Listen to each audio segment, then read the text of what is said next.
ஒரு ஆள் சொன்னான், என்னுடைய குதிரை வேகமாக ஓடுறதுக்கு என்ன வழி அப்படின்னு. கால்நடை மருத்துவர்கிட்ட யோசனை கேட்டேன். அவர் ஒரு பாட்டில் நிறைய மாத்திரைகளை கொடுத்து தினம் 2 மாத்திரை விதமாக கொடுக்க சொன்னார். நாள் 2 மாத்திரையை கொடுத்தேன். கொடுத்துட்டு அது மேலே ஏறி உட்கார்றதுக்கு போனேன். அவ்வளவுதான். அதுக்குள்ளே அது அம்பு மாதிரி பாஞ்சு ஓடி போச்சு. நான் இன்னும் உட்காரவே இல்லை, அதுக்குள்ளே பாஞ்சு ஓடி போச்சு அப்படின்னா. அடடா, அப்புறம் நீங்கள் என்ன பண்ணீங்க அப்படின்னு கேட்டாங்க. என்ன பண்ணுறது, மீதி மாத்திரை பூராவே நான் முழுங்கி விட்டு அதுக்கப்புறம் துரத்தி பிடிச்சி அது மேலே ஏறி உட்காந்தேன் அப்படின்னா அவன்.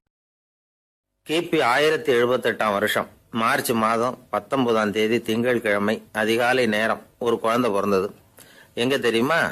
காஸ்பியன் கடலுக்கு தெற்கே பாரசீக மொழி வழங்கிய தபரிஸ்தான் மாநிலத்தில் ஜீலான்கிற புனித நகர், அதோட புறநகர் பகுதியில் உள்ள நீப்புங்கிற ஊர்ல தான் அந்த குழந்தை பிறந்தது. அந்த இடம் இப்போ ரஷ்யாவில் இருக்கு. அந்த குழந்தை யாருன்னு நினைக்கிறீங்க? அதுதான் முஹித்தீன் பெருமான், ஆன்மீக சாதனைகள் புரிந்த மகான் முஹித்தீன் ஆண்டகை. தன்னுடைய 18வது வயசுல உயர்கல்விக்காக ஜீலான் நகரத்தை விட்டு பகுதாத் நகரத்துக்கு புறப்பட்டு போறார். இளம் பிராயம் தானே, அதனால துணைக்கு ஒரு வர்த்தக கூட்டத்தோட சேர்ந்து போயிட்டு இருக்கிறார். ரொம்ப தூரம் போகணும். ஒவ்வொரு இடமா தங்கி தங்கி போயிட்டு இருக்கிறாங்க. ஒரு இடத்துல ஒரு கொள்ளை கூட்டம் பயங்கரமான ஆயுதங்களோட அவங்கள வழிமறிச்சுட்டுது. அந்த வர்த்தக கூட்டம் வச்சிருந்த பொருள்களை எல்லாம் அவங்க பறிச்சு விடுறாங்க. இவங்களும் பயந்துகிட்டு இருந்தது எல்லாத்தையும் அவங்க கிட்ட கொடுத்து விடுறாங்க. முஹித்தீன் ஆண்டகை மட்டும் இதையெல்லாம் பார்த்துக்கிட்டு தனியா ஒதுங்கி நிற்கிறார். ஒரு 18 வயசு பையன் மட்டும் இப்படி தனியா அநாத சிறுவன் மாதிரி நின்றுட்டு இருக்கிறத அந்த கொள்ளை கூட்டத்தில் இருந்த ஒருத்தன் பார்க்கறான். கிட்ட நெருங்கி வர்றான். அலட்சியமாகவும் கிண்டலாகவும் உங்ககிட்ட ஏதாவது இருக்குதா அப்படின்னு கேட்குறான். இவங்கிட்ட என்ன இருக்க போகுது அப்படிங்கிற நம்பிக்கையில் அவன் அப்படி கேட்குறான். உடனே இவர், ஓ இருக்குதே, என்கிட்ட 40 தீனார் இருக்கு அப்படிங்கிறார். இப்படி சொல்லியும் அந்த கொள்ளைக்காரனுக்கு நம்பிக்கை வரல. என்னிடம் விளையாடாத, பொய் சொல்லாத, உண்மையை சொல்லு அப்படிங்கிறான் அவன். உண்மையைத்தான் சொல்றேன், என்கிட்ட 40 தீனார் இருக்கு அப்படிங்கிறார் இவர். எங்க வச்சிருக்கிற அப்படின்னு கேட்கறான். சட்டையின் விழாப்புறத்தில் உள்ள பகுதியில அதை வச்சு தச்சிருக்கிறாங்க அப்படின்னு உண்மையை சொல்றார். உடனே கொள்ளை கூட்ட தலைவன் அதை கத்தியால கீறிப்பார் அப்படின்னு உத்தரவு போடுறான். அந்த சட்டையை கிழிக்கிறாங்க. உள்ள இருந்து 40 பொற்காசுகளும் பொல பொலன்னு கீழே கொட்டுச்சு. அதை பார்த்த உடனே அந்த கொள்ளை கூட்ட தலைவன் மலைச்சு போய் நின்னுட்டான். காசை பார்த்துட்டு அவன் மலைச்சு போகல, பொய் பேசாத அந்த பையனோட நேர்மையை பார்த்துட்டு அவன் அப்படி நின்னான். மெதுவா அந்த பையன் கிட்ட வந்தான். ஏன்பா, நீ என்ன பணக்கார குடும்பமா அப்படின்னு கேட்டான். அப்படிலாம் இல்ல, எனக்கு அப்பா இல்ல, அம்மா மட்டும்தான் உண்டு. எங்க அப்பா எனக்குன்னு விட்டு போன சொத்தே இந்த 40 தீனார் தான் அப்படின்னாரு இவர். அப்படி இருந்துமா உண்மை பேசணும்னு ஆசைப்பட்டேன். என்கிட்ட ஒண்ணும் இல்லைன்னு ஒரு வார்த்தை சொன்ன உன்னை விட்டுருப்போமே அப்படின்னா அவன். அப்படி இல்லைங்க, நான் இறைவன் திருநாமத்தை அறியக்கூடிய கல்வி ஞானத்துக்காக இப்ப போயிட்டு இருக்கிறேன். இறைவன் திருநாமத்தை உச்சரிக்க வேண்டிய நாவால பொய் பேசக்கூடாதுன்னு எங்க அம்மா சொல்லியிருக்கிறாங்க.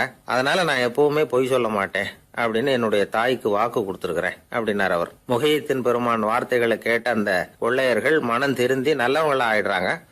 அந்த கொள்ளையர் தலைவன் பிற்காலத்துல ஒரு பெரிய மகான் ஆயிடுறார்.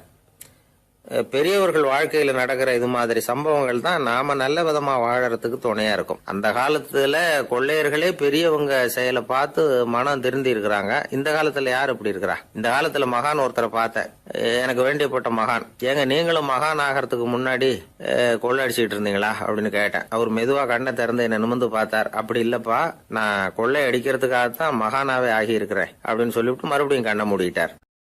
என்னுடைய நீண்டகால நண்பர் ஒருத்தர் வருஷம் தவறாமல் திருநள்ளாறு அப்படிங்கிற திருத்தலத்துக்கு போயிட்டு வர்றது வழக்கம். அங்கே என்ன சார் விசேஷம்னு கேட்கறது உண்டு. என்ன இப்படி கேட்குறீங்க? சனி பகவான் நலன் விருப்பப்படி அங்கே தானே எழுந்தருளி இருக்கிறார். அவரை போய் பார்த்து ஒரு கும்பிடு போட்டுட்டு வந்தா நம்ம பிடிச்சிருக்கிற சனியெல்லாம் விலகும் அப்படிம்பார். சத்தம் போட்டு சொல்லாதீங்க சார், வீட்டில் வேற யார் காதிலையாவது இது விழுந்துற போது அப்படின்னு சொல்றது உண்டு வர்றவங்க. இப்போ நான் சொல்றதுல உள்ள நியாயத்தை புரிஞ்சுக்கிட்டு அவரும் கொஞ்சம் எச்சரிக்கை உணர்வோட நமக்கு நன்றி சொல்லுவார்னு வச்சுங்களேன். அதாவது பார்வை மூலமாகவே. அந்த நண்பருக்கு ஆன்மீக விஷயங்கள்ல அதிக ஈடுபாடு உண்டு. அப்பப்போ சில புராண கதைகளை எல்லாம் சொல்றது உண்டு. ரொம்ப சுவாரஸ்யமா இருக்கும். எப்பவுமே புராண விஷயங்களை எல்லாம் அறிவியலுங்கிற தராசில வச்சு எடை போட்டுட்டு இருக்கக்கூடாது. அப்படி பார்த்தா அதெல்லாம் நம்ப முடியாத வெறும் கற்பனைகளா தோணும், மூட நம்பிக்கைகளாகவும் தெரியும். புராணங்களை புராணங்களாவே புரிஞ்சுக்கிறவங்களுக்கு அதெல்லாம் அர்த்தமுள்ள செய்திகளை உள்ளடக்கி இருக்கிறதாக தெரியும். அந்த வகையில் தான் இந்த நண்பரும் நிறைய செய்திகளை சொல்கிறது உண்டு. சனியை போல கொடுக்குறவனும் இல்லை, சனியை போல கெடுக்கிறவனும் இல்லை அப்படின்னு சோதிடர்கள் சொல்லுவாங்க. நாம் ஏதாவது ஒரு வம்பில் மாட்டிக்கிட்டா பிடிச்சது சனி அப்படிங்கிறோம். ராவணன் எப்பேற்பட்ட வீரன், அவனே சனி பார்வைப்பட்டது தானே சங்கடப்பட ஆரம்பித்தான் அப்படின்னார் நண்பர். அது எப்படிங்கன்னு கேட்டேன்.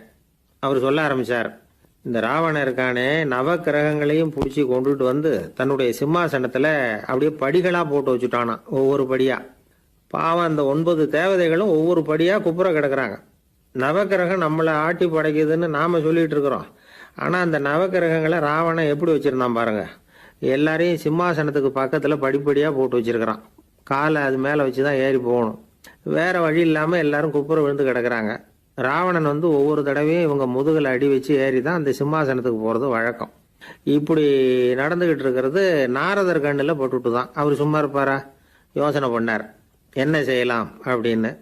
ஒரு முடிவு பண்ணிட்டு நேராக ராவணன் கிட்ட போனாராம்.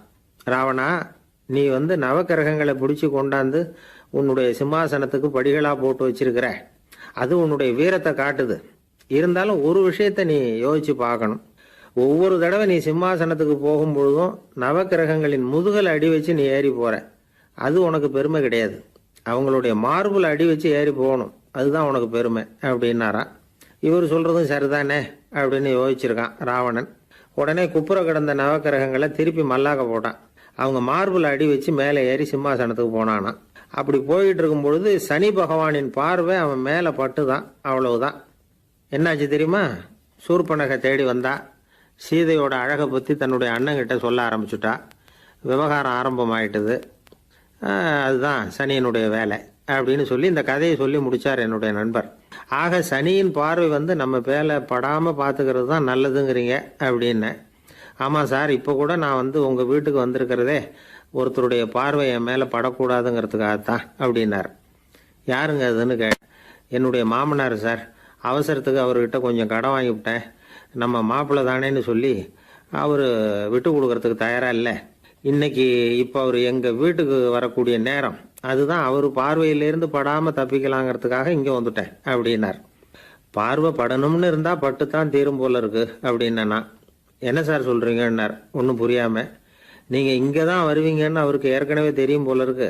அதனால் உங்களுக்கு முன்னாடியே உங்கள் மாமனார் இங்கே வந்துட்டார். அதுவும் அந்த பீரோவுக்கு பக்கத்தில் தான் பின்னாடி மறைஞ்சு நின்றுட்டு இருக்கிறார் அப்படின்னு. 21ஆம் வருஷம் செப்டம்பர் மாதம் 22ஆம் தேதி மதுரை மேலமாசி வீதியில் உள்ள ஒரு வீடு. அங்கே அன்னைக்கு நடந்த ஒரு அற்புத நிகழ்ச்சி பின்னாடி உலக மக்களையெல்லாம் ஆச்சரியப்பட வச்சுது. இந்திய வரலாற்றிலேயே அது ஒரு முக்கியமான நிகழ்ச்சி. உலக மக்கள் கவனமெல்லாம் காந்திஜியின் பக்கம் திரும்புறதுக்கு காரணமாக இருந்த நிகழ்ச்சி அது. கதர் துணி பிரச்சாரத்துக்காக காந்திஜி மதுரைக்கு வந்திருந்தார். சென்னை துணி வணிகர் சங்கத்தின் துணைத் தலைவர் ஒருத்தர் இருந்தார், ராம்ஜி கல்யாண் சேட்ஜி. அவருடைய வீடு மதுரை மேலமாசி வீதியில் இருந்தது. அந்த வீட்டில் தான் காந்திஜி தங்கியிருந்தார். அப்போது வயலுக்கு போகிற உழவர்கள்லாம் சின்ன சின்ன துண்டை இடுப்பில் கட்டிக்கிட்டு கலப்பையை தூக்கிக்கிட்டு தெருவில் நடந்து போகிறத கவனித்தார். ஏற்கனவே சேலத்துக்கு தெற்க பல பகுதிகளில் ஆண்களும் பெண்களும் அரைகுறை ஆடைகளோடு உழைச்சிக்கிட்டு இருக்கிறத கண்ணால் கண்டிருக்கிறார் அவர்.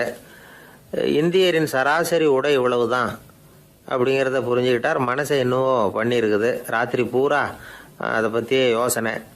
22/9/21 வியாழக்கிழமை காலையில் காந்திஜி எழுந்திருக்கிறார். அவர் கூட தங்கியிருந்தவங்களையெல்லாம் பார்த்து சொன்னார், இன்னையிலேருந்து அறையில் முழு அகலத்துண்டு தான் கட்டுவேன். குளிர் அதிகமாக உள்ள காலங்களில் மட்டும் போர்வை ஒன்றும் உபயோகப்படுத்துவேன். மற்றபடி மேலங்கியோ குல்லாவோ எதுவும் போட்டுக்க மாட்டேன். தற்காலிகமாக இந்த ஏற்பாட்டை 1 மாதத்துக்கு ஏற்றுக்குவேன். அதுக்கு பிறகு உசிதம் போல் எண்ணி பார்த்து முடிவு பண்ணுவேன் அப்படின்னார். அவருடைய குரல் வந்து உறுதியாக இருந்துதான். உடனே செயலில் இறங்கினார். தம்முடைய 10 முழ வேட்டி, மேலங்கி, உள் சட்டை, குல்லா எல்லாத்தையும் களைஞ்சார். வேட்டியிலிருந்து ஒரு 4 முழ துணியை எடுத்துக்கிட்டார். இதுக்கு உதவி செஞ்சவர் அன்னைக்கு விருதுநகரில் பிரபல தொண்டராக இருந்த பழனிக்குமார பிள்ளை. வெட்டி எடுத்த துண்டை நீள வாக்கில் ரெட்டையாக மடித்தார். அதை இடுப்பில் துண்டு மாதிரி கட்டிக்கிட்டார். தலையில் சின்ன உச்சி குடுமி, அறையில் சின்ன துண்டு. அண்ணல் காந்தி ஆண்டி கோலத்தில் காட்சி அளிக்கிறார். கூட இருந்தவங்களை பார்த்து காரைக்குடிக்கு புறப்படலாமே அப்படின்னார்.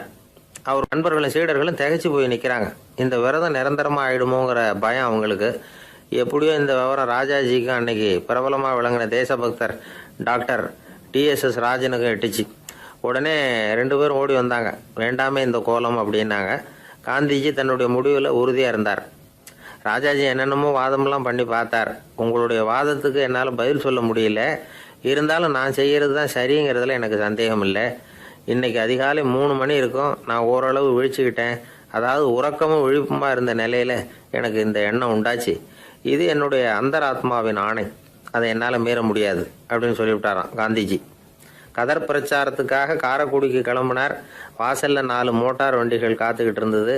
வீதியில் 2 பக்கமும் ஜனங்கள். காந்திஜி இடுப்பு துணியோடு மோட்டார் வண்டியில் ஏறினார். நண்பர்களும் சீடர்களும் மக்களும் உடல் சிலிர்க்க அந்த காட்சியை பார்க்குறாங்க. மோட்டார் வண்டி நகர ஆரம்பிக்குது. எப்பேற்பட்ட காட்சி அது! சுக்கநாத பெருமானியே கூலி ஆளாக்கிய அப்படி ஆக்கி மண் சுமக்க வச்ச மதுரை இல்லையா? அந்த மதுரை தான் காந்திஜி துறவி கோலம் கொள்றதுக்கும் காரணமாக இருந்திருக்குது. இது இன்னைக்கு எத்தனை பேருக்கு தெரியும்? ஒரு தடவை காந்திஜி நேருவும் சுற்றுப்பயணம் செஞ்சாங்களாம். ஒரு இடத்துல நடந்து போயிட்டு இருக்கிறாங்க. குறுக்க ஒரு வாய்க்கால். நேரு என்ன பண்ணார் தெரியுமா? தன்னுடைய இளமை துடிப்பை காட்டுறதுக்காக கொஞ்சம் தூரம் பின்னாடி போய் அங்கேருந்து வேகமாக ஓடி வந்து அந்த வாய்க்காலை தாண்டினாராம். காந்திஜி அப்படி பண்ணலை. பக்கத்தில் இருந்த பாலம் வழியாக அந்த வாய்க்காலை கடந்து வந்தார். நேரு காந்திஜியை பார்த்து சிரிச்சுக்கிட்டே, என்ன மாதிரி நீங்களும் தாண்டி இருக்கலாமே அப்படின்னாராம். அதுக்கு காந்திஜி சிரிச்சுக்கிட்டே சொன்னாராம், 2 அடி முன்னேறதுக்காக 5 அடி பின்னாடி போகிறதா அப்படின்னாராம். ஒரு பள்ளிக்கூடம், அதில் வசதியான வீட்டுக்குள்ள ஒருத்தன் படிச்சுக்கிட்டு இருந்தான். இன்னொரு ஏழை பையனும் அங்கே படிச்சுக்கிட்டு இருக்கிறான். இவங்க 2 பேரும் ஒரே தெருவில் தான் இருக்கிறாங்க. பணக்கார வீட்டு பையன் பங்களாவில் இருந்தான். அவனுக்கு வேலை செய்யறதுக்காக சில வேலை ஆட்கள் உண்டு. அதனால் அவன் நல்லா சாப்பிடுவான், தூங்குவான். ஏதோ வரணுமேங்கிறதுக்காக பள்ளிக்கூடத்துக்கு வருவான், போவான், அவ்வளவுதான். இந்த ஏழை பையன் இருக்கானே, அவன் அப்படி இல்லை. காலையில் எழுந்திருப்பான், உடற்பயிற்சி பண்ணுவான். அவங்க வீட்டில் கிடைக்கிற சாதாரண உணவு அதை அளவோடு சாப்பிடுவான். வீட்டில் உள்ள வேலைகளையும் செய்வான். பள்ளிக்கும் தவறாமல் வந்துடுவான். அவனுக்கு கூட பிறந்த சகோதர சகோதரிகள் 8 பேர். எல்லாரும் தன்னம்பிக்கையோடு அவங்க வேலையை செஞ்சுக்கிட்டு இருந்தாங்க. இந்த பையன் எப்பவும் உண்மையை தான் பேசுவான், கடமையை ஒழுங்காக செய்வான். ஆசிரியர்களுக்கு இவனை ரொம்ப பிடிக்கும். அதனால் இவனை அந்த பள்ளிக்கூடத்து மாணவர் தலைவனாக ஆக்கியிருந்தாங்க. இது அந்த பெரிய இடத்து பையனுக்கு பிடிக்கல. மாணவர் தலைவனுக்கு பணிஞ்சு போகிறதுக்கும் அவனுக்கு விருப்பம் இல்லை. ஒரு நாள் வகுப்பில் ஆசிரியர் எல்லா மாணவர்களுக்கும் ஒரு வேலை கொடுத்தார். எல்லாரும் அதை சுறுசுறுப்பாக செஞ்சுக்கிட்டு இருக்கிறாங்க. இவன் மட்டும் சோம்பலாக உட்காந்துருக்கிறான். ஆசிரியர் அந்த பக்கமாக வந்தார். இதை பார்த்துட்டார். உடனே மாணவர் தலைவனாக இருக்கிற அந்த ஏழை பையனை கூப்பிட்டார். இதை பாருப்பா, ஏன் அந்த பையன் இப்படி சும்மா உட்காந்துருக்கிறான், என்னன்னு விசாரித்து சொல்லு அப்படின்னு சொல்லிவிட்டு உள்ளே போயிட்டார். இவன் மெதுவாக போய் அவங்ககிட்ட விசாரித்தான், ஏன் இப்படி சோர்ந்து போய் உட்காந்துருக்கிற அப்படின்னு. அவன் ரொம்ப அலட்சியமாக அவனை திரும்பி பார்க்குறான். என்னோட சிரமம் உனக்கு என்ன தெரியும்? வீட்டில் என்னுடைய சௌகரியங்களை கவனிக்கிற வேலை ஆட்கள் 2 பேரும் இன்னைக்கு வேலைக்கு வரல. அதனால் என்னோட வேலையெல்லாம் நானே கவனிக்கிற மாதிரி ஆயிட்டுது. அதனால் சோர்ந்து போயிட்டேன் அப்படின்னு நான். அப்புறம் கேட்டிருக்கான், அது சரி, உன்னுடைய வீட்டில் உன்னுடைய வேலைக்காரங்க வராத போது நீ எப்படி சமாளிக்கிற அப்படின்னு கிண்டலாக கேட்டிருக்கான். அதாவது இவன் ஏழைங்கிறதையும் இவன் வீட்டில் வேலை செய்யறதுக்கு யாரும் இல்லைங்கிறதையும் இப்படி சொல்லி கிண்டல் பண்ணுறான். இந்த ஏழை பையனுக்கு இது புரிஞ்சுது. மனசு வேதனை போட்டுது. இருந்தாலும் வெளியில் காட்டிக்காமல் சிரிச்சுக்கிட்டே சொன்னானா, எனக்கு அந்த கவலையே கிடையாது. என்னுடைய உதவிக்கு நான் நினைச்ச உடனே என்னுடைய காரியத்தை செய்யறதுக்கு 8 பேர் எப்பவும் தயாராக இருப்பாங்க அப்படின்னு நான். இவன் இப்படி சொன்னதும் அவனுக்கு ஒரு மாதிரி ஆயிட்டு தான். தலையை குனிஞ்சுக்கிட்டே போயிட்டான். உள்ளே உட்காந்துருந்த ஆசிரியர் காதில் இது விழுந்தது. உடனே இந்த ஏழை பையனை உள்ளே கூப்பிட்டு போனார். கேட்டார், என்னப்பா இப்படி சொல்கிற? இவன் பொய் சொல்ல மாட்டாங்கிறது அவருக்கு தெரியும். அவனை சமாளிக்கிறதுக்காக இப்படி ஒரு பொய்யை சொல்லியிருப்பாங்கிறதையும் அவரால் ஏற்றுக்க முடியல. ஏன்பா, நீ நினைக்கிற காரியத்தை செய்ய 8 பேர் தயாராக இருக்கிறதா சொன்னியே, உன்னுடைய சகோதர சகோதரிகளை குறிப்பிட்டு அப்படி சொன்னியா அப்படின்னு கேட்டார். இல்லைங்க ஐயா, நான் அவங்கள குறிப்பிட்டு அப்படி சொல்லலைன்னா. அப்படின்னா பொய் சொன்னியா? இந்த சின்ன விஷயத்துக்கு அப்படி பொய் சொல்லலாமான்னார். ஐயா, நான் பொய்யும் சொல்லலைன்னா. இவன் அப்படின்னா நீ சொன்னதுக்கு என்ன அர்த்தம்னார்.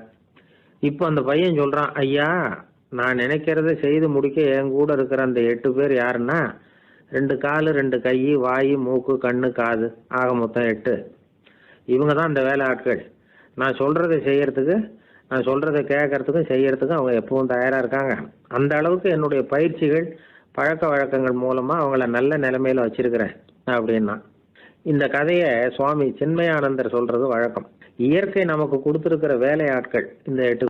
இவங்களை நல்ல முறையில் வச்சிருந்து வேலை வாங்க வேண்டியது நம்முடைய கடமை. அந்த கடமையை ஒழுங்காக செஞ்சுக்கிட்டு வந்தால் வாழ்க்கையில் வெற்றி நிச்சயம். இல்லைன்னா குழப்பம்தான். புத்தி சரியா இல்லைன்னா இந்த வேலையாட்கள் நாம் சொல்கிறத கேட்க மாட்டாங்க. ஒருத்தன் குடி போதையில் தள்ளாடி தள்ளாடி போய் ஒரு மரத்தில் முட்டிக்கிட்டானான். தலையில் கட்டு போட்டுக்கிட்டு மறுநாள் வந்திருக்கான். ஏன்டா அப்படி பண்ணுறேன்னு கேட்டிருக்காங்க. நான் ஒதுங்கி போன்னு தான் சொன்னேன், அது கேட்கல அப்படின்றான். எது கேட்கல? உன்னோட காலா அப்படின்னு கேட்டிருக்காங்க. இல்லைங்க, அந்த மரம் அப்படின்னு நானா. ஒரு ஊரில் ஒரு ராஜா இருந்தார். அந்த ராஜாவுக்கு ஒரு புள்ள. அந்த புள்ளைக்கு விவரமே தெரியாது. அவன் ஒரு முட்டாளுங்கிறது எல்லாருக்கும் தெரியும். ஆனாலும் அவன் தான் அடுத்தபடியாக ஆட்சிக்கு வர வேண்டியவன். ஆட்சி பொறுப்பை ஏற்க வேண்டிய ஒருத்தன் இப்படி இருந்தால் என்ன பண்ணுறது அப்படிங்கிறது எல்லாருக்கும் உள்ள கவலை. மன்னர் அமைச்சர்களை கூட்டினார், ஆலோசனை கேட்டார் என்ன பண்ணலாம்னு. இவனை இன்னொரு நாட்டு பல்கலைக்கழகத்துக்கு அனுப்பி பார்க்கலாம், அங்கே போய் படிச்சுட்டு வரட்டும், நிறைய படிச்சுட்டு நல்ல ஞானத்தோடு திரும்பி வரட்டும், அதுக்கப்புறம் பார்த்துக்கலாம் அப்படிங்கிறது அவங்க சொன்ன ஆலோசனை. மன்னருக்கும் அது சரின்னு தோணுச்சு. மகனை வெளி தேசத்துக்கு அனுப்பி வச்சார். இவனும் போனான், ஒரு பல்கலைக்கழகத்தில் சேர்ந்தான், நிறைய படித்தான். அதுக்கப்புறம் தந்தைக்கு ஒரு கடிதம் எழுதினான். தந்தையே, நான் நிறைய படிச்சுட்டேன், இனிமேல் நாடு திரும்பலாம்னு நினைக்கிறேன் அப்படின்னு எழுதினான். மன்னருக்கு ரொம்ப மகிழ்ச்சி. அதாவது புள்ள படிச்சுட்டான் அப்படிங்கிற ஆனந்தம். உடனே பையன் திரும்பி வர்றதுக்கு ஏற்பாடு பண்ணார். இளவரசன் நாடு திரும்பினான். அதை கொண்டாடுறதுக்காக அரண்மனையில் ஒரு பெரிய விருந்துக்கு ஏற்பாடு பண்ணியிருந்தாங்க. முக்கியமானவங்கள்லாம் அதில் கலந்துக்கிட்டாங்க. அந்த விருந்துக்கு முனிவர் ஒருத்தரும் வந்திருந்தார். அவர் இளவரசன் கிட்ட போய் உட்காந்து விசாரிக்கிறார். என்னப்பா, எப்படி படிச்சிருக்கிற அப்படின்னு கேட்டார். நிறைய படிச்சுட்டு வந்திருக்கிறேங்க அப்படின்னா அவன். என்னெல்லாம் படித்த அப்படின்னாரான். எல்லாத்தையும் விவரமாக சொல்லியிருக்கிறான். அவன் அப்படி சொல்லிகிட்டு இருக்கும் பொழுதே முனிவர் என்ன பண்ணார், தன்னுடைய மோதிரத்தை கழட்டி உள்ளங்கையில் வச்சு அப்படியே மூடிக்கிட்டாரான். அப்படியே கையை நீட்டி அவன் முன்னாடி காட்டினார். இந்த பாருப்பா, என் கைக்குள்ளே என்ன இருக்குது சொல்லு பார்க்கலாம் அப்படின்னாரான். இளவரசன் ஒரு கணம் யோசித்தான். அதுக்கப்புறம் உங்கள் கைக்குள்ளே இருக்கிறது வட்டமான ஒரு பொருள், நடுவில் ஒரு துளை இருக்கும் அப்படின்னு நானான்.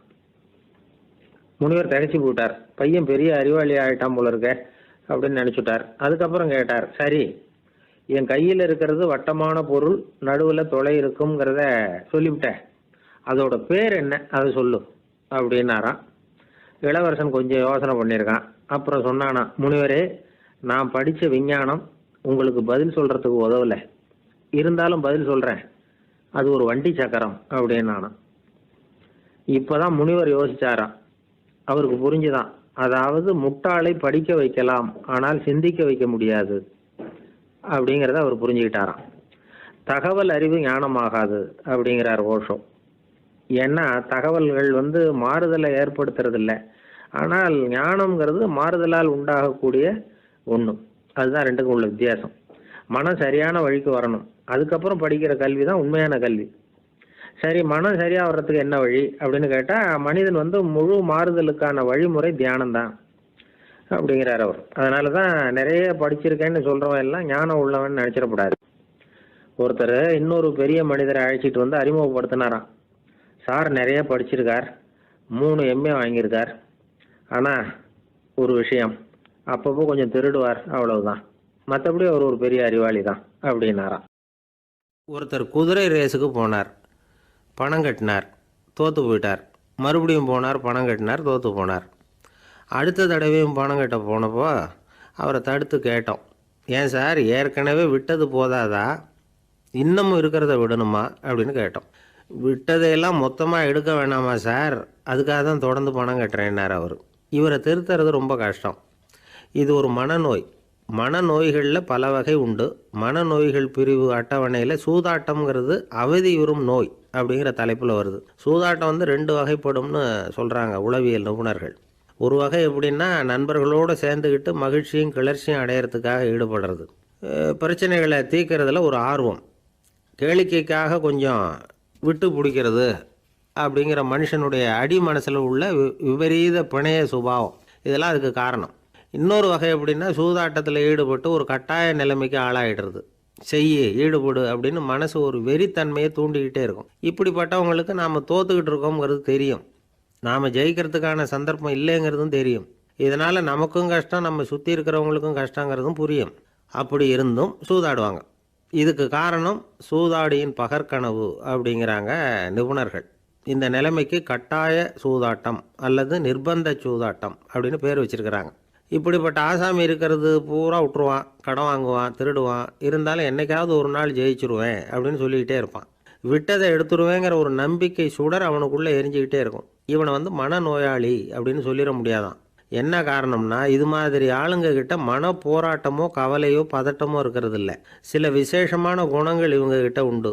எதிர்ப்பு உணர்ச்சி, சிறுபிள்ளைத்தனம், சட்ட திட்டங்களையும் சம்பிரதாயங்களையும் உட தெரியாத மனப்போக்கு, பொறுப்பில்லாத தன்மை, நெறிதவறி நடக்கிறது எல்லாம் இவங்ககிட்ட உண்டு. ஆனால் வெளிப்பார்வைக்கு ரொம்ப சிநேகமாக இருப்பாங்க, அன்பாக இருப்பாங்க, அப்படி இருக்கிறதாக காட்டிக்குவாங்க. ஆதாயம், சுயலாபம் இதெல்லாம் கருதி தான் பழகுவாங்க. இவங்க கேட்குறப்ப நாம் பணம் கொடுக்கலன்னு வச்சுக்கோங்க, நம்மளை கை விட்ருவாங்க. நம்ம மேலே அவாண்டமாக பழி சுமத்துறது கூட தயங்க மாட்டாங்க. தங்களுடைய சூதாட்ட நடவடிக்கைகளுக்கு சாதகமான காரணங்களை சொல்லிகிட்டு இருப்பாங்க. நீ வேணும்னா பாரு, ஒரே நாளில் நான் இழந்ததையெல்லாம் மீட்டு லட்சாதிபதி ஆறேன்னா இல்லையா பாரு அப்படிம்பாங்க. தோற்று போகிறத ஒரு படிப்பினையாக இவங்க எடுத்துக்கிறதே இல்லை. தோற்று போகிறதுலேயே இவங்களுக்கு ஒரு அலாதியான சுகம். தனக்குத்தானே துன்பத்தை வரவழைச்சிக்கிட்டு இன்பம் அடையிறதுக்கு தன்வதை சுகம் அப்படின்னு பேர். இவங்கெல்லாம் அந்த ரகம். சில பேர் எப்படி தெரியுமா, மந்திர எண்ணங்களை வரவழைச்சிக்கிறது, சூதாடுறதுக்காக ஆஃபீஸில் கையாடல் பண்ணுறது, அடுத்தவங்க கிட்டேருந்து திருடுறது. இந்த மந்திர எண்ணம் தீவிரமாச்சுன்னா ஒரு மாதிரியாக பேச ஆரம்பிச்சிருவாங்க. தோல்வி தான் சார் வெற்றிக்கு முதல் படியும்பாங்க. தன்னால் பகடக்காய்களையும் குதிரை ஓட்டிகளையும், அதாவது இந்த ஜாக்கிகள், அதெல்லாம் கட்டுப்படுத்த முடியுங்கிற பித்து நிலைக்கு இவங்கெல்லாம் தள்ளப்பட்டுருவாங்க. சில சூதாடிகளை ஆராய்ச்சி பார்த்ததில் என்ன தெரிய வந்தது தெரியுமா, அவங்கெல்லாம் குழந்தை பருவத்தில் அன்புக்காக ஏங்கினவங்களாம், புறக்கணிக்கப்பட்டவங்களாம், உதவிகளை பெற முடியாதவங்க, இப்படிலாம் இருந்திருக்கிறாங்க. இவங்க வளர வளர மற்றவங்க சௌகரியம் பற்றி அக்கறை இல்லாதவங்களாக ஆயிடுறாங்க. அதிர்ஷ்ட தேவதை தன்னோடு இருக்கிறாங்க அப்படிங்கிற அசையாத நம்பிக்கை இவங்களுக்கு. இவங்களை திருத்துறது ரொம்ப கஷ்டம். அதனால் பந்தயம், சூதாட்டம் இது மாதிரியான விஷயங்களை விட்டு விலகியே இருக்கிறது தான் நமக்கு நல்லது. ஒரு ஊரில் ஒரு மன்னர் இருந்தார். அந்த ஊரில் அடிக்கடி சேவல் சண்டை நடக்கிறது வழக்கம். அரண்மனையில் ஒரு ஆள் இருந்தான். மன்னருக்காக அவன் ஒரு சேவல் வாங்கிட்டு வந்தான். சண்டை போடுறதுக்காக அந்த சேவலை தயார் பண்ணிகிட்டு இருந்தான். கொஞ்ச நாள் ஆச்சு. மன்னர் அந்த ஆளை கூப்பிட்டார். என்னப்பா, சேவல் தயாராகிட்டுதா அப்படின்னு கேட்டார். இன்னும் அது தயாராகல மன்னா, இன்னும் வளரல, அதுக்கான தகுதி இன்னும் அதுக்கு வரல அப்படின்னா. எதனால் அப்படி சொல்கிறேன்னாரு. கோபம் ரொம்ப கடுமையாக இருக்குது அப்படின்னா. சரி அப்படின்னு விட்டுட்டார். மறுபடியும் கொஞ்ச நாள் ஆச்சு. இப்போ எப்படி நிலைமை, சேவல் தயாரா அப்படின்னார். இன்னும் இல்லை அரசே, மற்ற சேவல் எங்கேயாவது கூவுற சத்தம் கேட்டால் உடனே இது பரபரப்பாயிடுது, பக்கத்தில் ஒரு சேவலின் நிழலை கண்டா கூட இது பரபரப்பாயிடுது அப்படின்னா. சரி இன்னும் கொஞ்ச நாள் ஆகட்டும்னு விட்டுட்டார். கொஞ்ச நாள் ஆச்சு. இப்போ மறுபடியும் விசாரித்தார். இன்னும் நம்ம சேவலுக்கு அந்த தகுதி வரலமண்ணா, போராட்ட உணர்வு அதுக்கு இன்னும் இருந்துக்கிட்டு தான் இருக்குது, உள்ளே மெதுவாக தான் எரிய ஆரம்பிச்சிருக்குது போராட்ட உணர்வு, அப்படி இருக்கக்கூடாது, அது பற்றி எரிய வேண்டாமா அப்படின்னா. இன்னும் கொஞ்ச நாள் ஆச்சு. இப்போ எப்படின்னு கேட்டார். இப்போ அவன் சொன்னான், மண்ணா கிட்டத்தட்ட அது போருக்கு தயாராகிட்டுது அப்படின்னு நினைக்கிறேன்னா. எதனால் அப்படி சொல்கிற அப்படின்னு கேட்டார். மற்ற சேவலின் குரலை கேட்டால் அது அசைகிறதே இல்லை, ஒரு பொம்மை மாதிரி ஆகிடுது, அதுக்கு உள்ள ஒரு நுட்பமான விழிப்புணர்வு வந்துட்டுது, அதனால் அது அமைதியாக இருக்குது, மௌனமாக இருக்குது. இனிமேல் அதுக்கு இணையான சேவலே கிடையாது. வெற்றி பெற அது போராட வேண்டிய அவசியமே இல்லை, அதை பார்த்த உடனே எதிரி சேவல்கள் பயந்துட்டு ஓடி போடும் அப்படின்னு சொன்னானான். அந்த சேவலை வளர்த்தவர் சி சிங் சு அப்படின்னு பேர். இந்த சுசுகி சொன்ன கதையும் அது. ஞானிகள் என்ன சொல்கிறாங்க தெரியுமா, அந்த சேவலின் ரகசியத்தை நீயும் கற்றுக்கொள், நீ அப்படி ஆயிடு, சண்டை போடாமலே வெற்றிகள் பெறுகிற நுட்பத்தை புரிந்துகொள். இதுதான் ஞானிகள் உபதேசம். ஒரு குருக்கிட்ட ஒருத்தன் போயிருக்கிறான். எனக்கு சண்டை போட கற்றுக் கொடுங்கண்ணா. அதுக்கு என்ன செய்யணும்னார். என்ன உங்கள் மாணவனாக சேர்த்துங்கண்ணா. சரி இப்போ உன்னுடைய பலம் என்னன்னு கேட்டிருக்கார். இப்போ நான் தனி ஆளாக இருந்து ஒரு 100 பேரை சமாளிப்பேன் நானா. சரி அப்படின்னா என்னுடைய மாணவனாக உன்னை சேர்த்துக்கிறேன்ருக்கார். சேர்த்துக்கிட்டார். 6 மாதம் பயிற்சி கொடுத்தார். அதுக்கப்புறம் இவனை கூப்பிட்டு கேட்டார், இப்போ உன்னுடைய திறமை எவ்வளவுன்னு. இப்போ நான் தனி ஆளாக இருந்து ஒரு 50 பேரை சமாளிப்பேன் நானா. இன்னும் உனக்கு பயிற்சி தேவைன்னாராம். தொடர்ந்து சில நுட்பங்களை எல்லாம் சொல்லி கொடுத்துருக்கிறார். 1 வருஷம் ஆச்சு. எல்லாத்தையும் கற்றுக் கொடுத்துட்டார். அப்புறம் கூப்பிட்டு கேட்டார், இப்போ உன்னுடைய திறமை எப்படிப்பா, எதிரிகள் எத்தனை பேரை உன்னால் சமாளிக்க முடியும்னாராம். அவன் சொன்னான், ஐயா எதிரிகளின் பலம் என்னங்கிறத புரிஞ்சிக்காம அதை நான் சொல்ல முடியாதுன்னு நானும். இனிமேல் உனக்கு பயிற்சி தேவையில்லை, போயிட்டு வான்னு அனுப்பி வச்சுட்டாராம். ஒரு உண்மையை நாம் புரிஞ்சுக்கணும். அதாவது அடிக்கிறதுக்கு நமக்கு துணிச்சல் தேவையில்லை, அடிக்காமல் இருக்கிறதுக்கு தான் துணிச்சல் தேவை. அடித்தா திருப்பி அடிக்கிறவன் மன உறுதி உள்ளவன் இல்லை, அடித்தா திருப்பி அடிக்காமல் இருக்கிறான் பாருங்க, அவன் தான் மன உறுதி உள்ளவன். ஒருத்தன் தலை திரிக்க வேகமாக ஓடிக்கிட்டு இருந்தான். நான் எங்கடா ஓடுற அப்படின்னா, எதுக்க வந்தவன், ஒரு சண்டையை நிறுத்தத்தான் இப்படி ஓடுறேன் அப்படின்ட்டுருக்கான். யாருக்கும் சண்டை, எனக்கும் இன்னொரு ஆளுக்கும் சண்டை அப்படின்னு நான் அவன். பொங்கல் திருநாள். பொங்கல் திருநாள்னா இது ஏதோ அறுவடை திருநாள் அப்படின்னு சொல்லுவோம். அதாவது வருஷம் பூரா நாம் பாடுபட்டு அதனுடைய பலனை அனுபவிக்கிற நாள் அப்படிங்கிறது நாம் சொல்லிகிட்டு இருக்கிறது. இது முக்கியமாக இது ஒரு நன்றி அறிவிப்பு நாள் அப்படின்னு சொல்லுவாங்க. இன்றைக்கி நிறைய நன்றி அறிவிப்பு கூட்டம்லாம் நடந்துக்கிட்டு இருக்குல்ல, அது மாதிரி விவசாயிகள் நடத்துகிற ஒரு நன்றி அறிவிப்பு விழா இது. யாருக்கு நன்றி சொல்கிறாங்கன்னா ஆதவனுக்கு. அதாவது சூரியன் இல்லைன்னா விவசாயம் இல்லை. அதனால் ஆதவனுக்கு நன்றி செலுத்துகிற நாளாக இந்த பொங்கல் திருநாளை நாம் கொண்டாடுறோம். அதாவது இந்த பொங்கலில் விவசாயிகள்கிட்டேருந்து நிறைய பண்புகளை நாம் தெரிஞ்சுக்க வேண்டிய நாள் இது. விவசாயிகள் அவங்க விவசாயம் முன்னேறி இருக்கிற அளவுக்கு விவசாயிகளுடைய வாழ்க்கை தரம் முன்னேறலை. அந்த அளவுக்கு அவர்கள் நாட்டுக்காக உழைச்சிக்கிட்டு இருக்கிறாங்க. அந்த காலத்திலே அதை பற்றி ஒரு கதை சொல்கிறது உண்டு. ஒரு வயசான ஆள் நிலத்தில் ஏறு உழுதுகிட்டு இருந்தாராம். கிழிஞ்சு போன ஒரு சின்ன துண்டை தான் இடுப்பில் கட்டியிருந்தாராம். தலையில் ஒரு கந்தலை சுற்றி இருந்தார். உடம்பு பூரா சேரு, ரொம்ப ஏழை. ஏறு ஓட்டிகிட்டு இருக்கிறவர் வேறு எப்படி இருப்பார்? இருந்தாலும் அந்த ஆள் ரொம்ப ஜாலியாக பாட்டு பாடிக்கிட்டே ஏறு உழுதுகிட்டு இருந்தாராம். உடம்புல தான் அவர் ஏழையை தவிர மனசில் ஒரு ஏழையாக தெரியல. அந்த சமயத்தில் அந்த நாட்டு ராஜா அந்த பக்கமாக குதிரை மேலே வந்தாராம். வேட்டைக்கு போயிட்டு பரிவாரங்களோடு திரும்பி வந்துக்கிட்டு இருக்கிறார். ரொம்ப செல்வ செழிப்பில் இருக்கிற ராஜா அவர் இந்த வயசான விவசாயியை பார்த்துருக்கார். இந்த ஆள் ரொம்பவும் ஏழைங்கிறது அவர் பார்த்தாவே பளிச்சுன்னு தெரியுது. கட்டிக்கிறதுக்கு நல்ல துணி இல்லை, உடம்போ இழைச்சி போயிருக்குது, வயிறு முதுகில் போய் ஒட்டிக்கிட்டு இருக்கு, கண்ணு குழி விழுந்து போயிருக்குது. ஆனாலும் முகத்தை பார்த்தா சந்தோஷமாக இருக்கிற மாதிரி இருக்குது. இவ்வளோ உற்சாகமாக பாடிக்கிட்டு இருக்கிறாரே அப்படின்னு ஆச்சரியமாக நினச்சி பார்த்தார் அந்த ராஜா. சரி, அவர்கிட்ட கொஞ்சம் பேச்சு கொடுத்து பார்க்கலாம் அப்படின்னு முடிவு பண்ணார். ஐயா பெரியவரே, இப்படி கொஞ்சம் வர முடியுமான்னாராம். பொழுது போகிறதுக்குள்ளே நான் இந்த வயல் பூரா உழவு ஓட்டி ஆகணும், அதனால் பேசுகிறதுக்கு நேரம் இல்லை அப்படின்னாராம் அந்த பெரியவர். என்ன அவ்வளவு அவசரமாக? மீதி இருந்தால் நாளைக்கு உழுதக்கூடாதா? அது சரி, உனக்கு எத்தனை ஏக்கர் நிலம் இருக்குது அப்படின்னு விசாரிச்சிருக்கார் ராஜா. எனக்குன்னு சொந்தமாக உள்ளங்கை அளவு கூட நிலம் கிடையாது. இது எங்கள் முதலாளியோட நிலம். இதை பூராவும் உழுது முடித்தாதான் அவர் கூலி கொடுப்பார். நான் கூலிக்கு உழுதுகிட்டு இருக்கிறேன். உங்ககிட்ட பேசிக்கிட்டு இருந்தால் அவருக்கு துரோகம் பண்ணது மாதிரி ஆகிடும் அப்படின்னாராம். ராஜா குதிரையை விட்டு கீழே இறங்கினார். வரப்பில் நடந்து அந்த பெரியவர்கிட்டே போனாராம். சரி, ஒரு நாள் பூரா உழுதா உனக்கு எவ்வளவு கூலின்னு கேட்டிருக்கார். 8 அணா கூலி கிடைக்கும்னாராம் அவர். இது ரொம்ப காலத்துக்கு முன்னாடி நடந்த ஒரு சம்பவங்கிறதுனால அப்போ 8 அணா கூலிங்கிறது ரொம்ப பெருசு. இருந்தாலும் அதுவும் அந்த ராஜாவுக்கு பெரிய கூலியாக தெரியல. இவ்வளவு தானா, இதை வச்சுக்கிட்டு நீ எப்படி காலம் தள்ளுற அப்படின்னாராம். ஒன்றும் கவலை இல்லை அப்படின்னாராம் அவர். ராஜாவுக்கு ரொம்ப ஆச்சரியமாக போச்சு. 8 அணா கூலி வாங்குகிற இந்த ஆள் கவலை இல்லாமல் இருக்கிறார், ஏராளமான வசதியோடு இருக்கிறன்னா கவலை இல்லாமல் வாழ முடியலையே அப்படின்னு நினச்சி பார்த்துருக்கார். அது சரி, 8 அணாவில் எப்படி குடும்பம் நடத்துகிற அப்படின்னு கேட்டாராம். எனக்கு கிடைக்கிற 8 அணாவில் 2 அணா குடும்பத்துக்கு செலவழிக்கிறேன், 2 அணா பழைய கடனுக்கு கொடுக்குறேன், 2 அணா தர்மம் செய்கிறேன், 2 அணா வட்டிக்கு கொடுக்குறேன், ஒரு குறையும் இல்லைன்னாராம். ராஜாவுக்கு ஒன்றும் புரியல. எனக்கு ஒன்றும் புரியலையேன்னு இருக்கார். ஐயா, எனக்கும் என் மனைவிக்கும் 2 அணா செலவாகுது. வயசான அம்மா அப்பா இருக்கிறாங்க, சின்ன வயசில் என்னை காப்பாற்றினவங்க அவங்க. அந்த கடனுக்கு 2 அணா செலவாகுது, அது பழைய கடன். என் தங்கச்சி ஒருத்தி ஆதரவு இல்லாத நிலைமையில் தன்னுடைய மகனோட என் வீட்டில் இருக்கிறா. அவளுக்கும் அவள் மகனுக்கும் 2 அணா செலவு பண்ணுறேன், அது தர்மம். எனக்கு 2 பிள்ளைங்க இருக்கிறாங்க, அவங்களுக்கு 2 அணா செலவு பண்ணுறேன், அது வட்டிக்கு கொடுக்கறது மாதிரி. பிற்காலத்தில் அவங்க எங்களை காப்பாற்றுவாங்க. அந்த வகையில் நான் திருப்தியோடு வாழ்ந்துக்கிட்டு இருக்கிறேன் அப்படின்னாராம். ராஜாவுக்கு அர்த்தம் புரிய ஆரம்பிச்சுதான். அந்த பெரிய நிலத்தை விலை கொடுத்து வாங்கி அந்த பெரியவருக்கே தானமாக கொடுத்துட்டாராம். இப்போ உழுதவருக்கே நிலம் சொந்தமாகிட்டுது. அன்னையிலேருந்து அரசனுக்கும் ஆறுதல் கிடைச்சிதான். இப்படி ஒரு கதை சொல்லுவாங்க. 8 அணா வருமானத்தை வச்சுக்கிட்டு எப்படி காலத்தை தள்ளுறதுன்னு சொல்கிறதுக்காக இந்த கதையை சொல்கிறதாக யாரும் தப்பாக நினச்சிக்கக்கூடாது.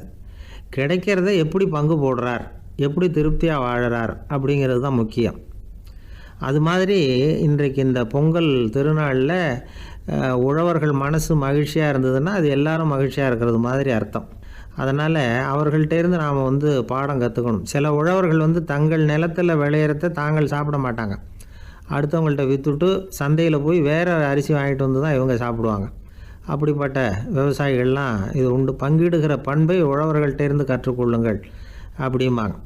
ஒரு ஆள் நிம்மதியாக மகிழ்ச்சியாக இருந்தானா, உங்கள் நிம்மதிக்கும் மகிழ்ச்சிக்கும் என்ன காரணம்னு கேட்டிருக்கார் இன்னொருத்தர். என்கிட்ட இருந்தது பூராவையும் என் பிள்ளைங்களுக்கு சமமாக பங்கு போட்டு கொடுத்துட்டேன், எனக்குன்னு எதுவுமே வச்சுக்கல, அதுதான் நிம்மதிக்கு காரணம்ன்றிருக்கான். உங்ககிட்ட இருந்தது எவ்வளவு இருந்தது அப்படின்னு கேட்டிருக்காரு அவர். மொத்தமாக ஒரு 50,000 ரூபா இருக்கும் அப்படின்னு இருக்கான். அவ்வளவும் பணமாகவே இருந்ததா அப்படின்னு கேட்டிருக்காங்க அவங்க. இல்லைங்க, அவ்வளவும் கடன், அதை தான் பிரித்து கொடுத்துருக்கேன் பிள்ளைங்கக்கிட்ட அப்படின்னு நானும். அவன் எது ரொம்பவும் கஷ்டமான காரியம் அப்படின்னு கேட்டார் ஒருத்தர். ஒருத்தருக்கு ஒருத்தர் சண்டை போடாமல் இருக்கிறது தான் ரொம்ப கஷ்டமான காரியம் அப்படின்னு தோணுது.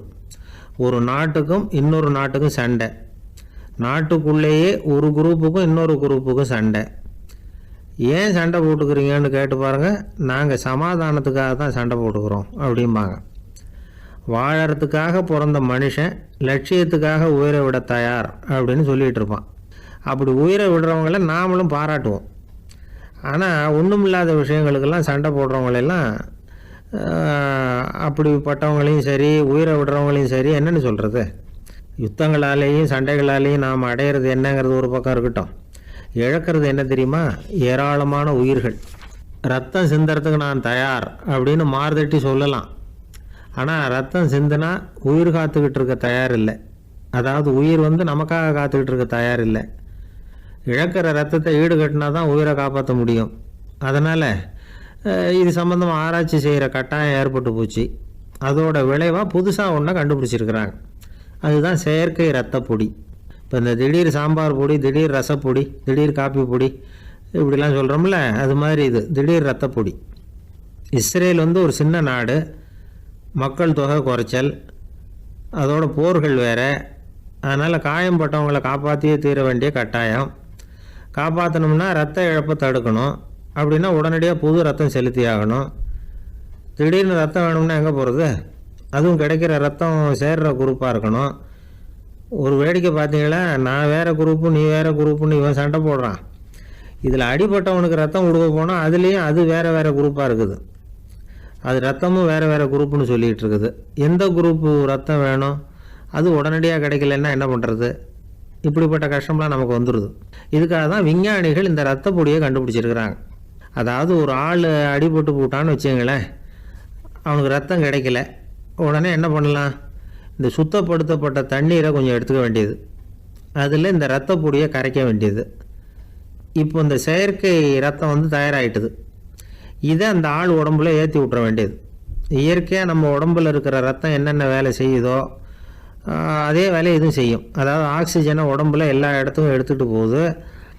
அந்த வேலையை இந்த செயற்கை ரத்தமும் செஞ்சுடுது. ஆனால் ஒரு விஷயம், இந்த செயற்கை ரத்தம் ஒரு அவசரத்துக்கு தான் உபயோகப்படுத்தலாம், ஒரு முதல் உதவி மாதிரி. அதை அப்படியே நிரந்தரமாக விட்டுற முடியாது. பின்னாடி தேவையான குரூப்பு உண்மையான ரத்தம் கிடைச்ச உடனே அதை செலுத்திக்கணும். உண்மையான ரத்தத்தை 20லேருந்து 40 நாள் வரைக்கும் தான் பாதுகாக்க முடியும். அதுவும் குளிர்பதன பெட்டியில். அதுக்குள்ளே உபயோகப்படுத்தலைன்னா அது வீணாக போயிடும்.